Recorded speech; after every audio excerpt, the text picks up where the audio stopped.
Maranata, Senhor está viniendo. 22 de julho. É sello de Deus e é marca de bestia. Mara é testemunho, seja a lei entre meus discípulos. Isaías 8, versículo 16.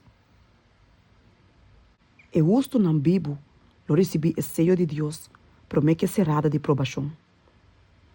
É sinal, ou sello, de Deus, da guarda revelar, tem observância de sábado de 7 dias. Esta é a sabra. Senhor, sua comemoração de criação. É marca de bestia, de controle de saque. É observância de promedia de Simão. Esta é já domingo. É guardamento de já domingo. A hora que tem ainda, não tem marca de bestia. E essa aqui, lo não está em marca de bestia. Tem hora que decreto obrigatório sale para causa gente, para adrar é sábado falso aqui. O tempo lo chega, hora que dia aquilo está em teste. Pero o tempo não chega ainda.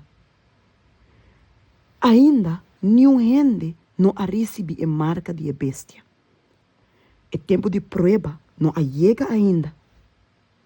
Tem verdadeiro cristiano dentro da igreja, sem falta de comunidade católica romana. Nenhum gente não está condenado.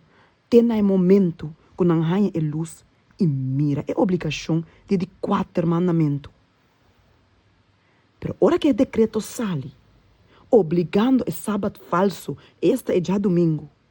E o grito duro de 3 ángeles, los pierda a gente, conta de adoração de bestia e sua imagem.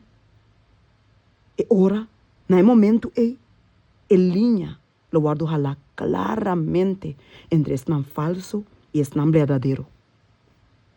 E ora o que lo sigue de transgressão, lo recebe a marca de bestia. Se é luz de verdade, guardo apresentar nabo, revelando o verdadeiro sábado de 4 mandamentos, esta é já sabra. E mostrando nabo que não tem fundeixe de Bíblia para observância de já domingo. E toch, pode quedar tendo duro no sábado falso, ningando para guardar o sábado santo, qual Deus te chama, mi dia santo, Isaías 58, versículo 13. E ora lo bahanha é marca de bestia. Que hora é que está tomando lugar?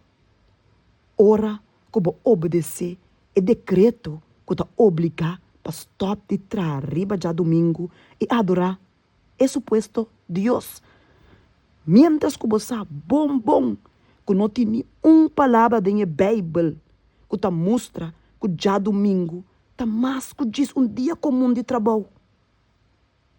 De maneira aqui, você vai de acordo para receber a marca de bestia. E ninguém é sello de Deus. Dentro de pouco tempo, tu rende que tu um verdadeiro filho de Deus, lo tem sucesso poner riba na frente. Ou, com essa que lo guardo poner riba nos frente. Quem por suportar pensamento de guardo passar por bem dor de ângulo que te passa, para ser servidor de Deus na frente não. Quem?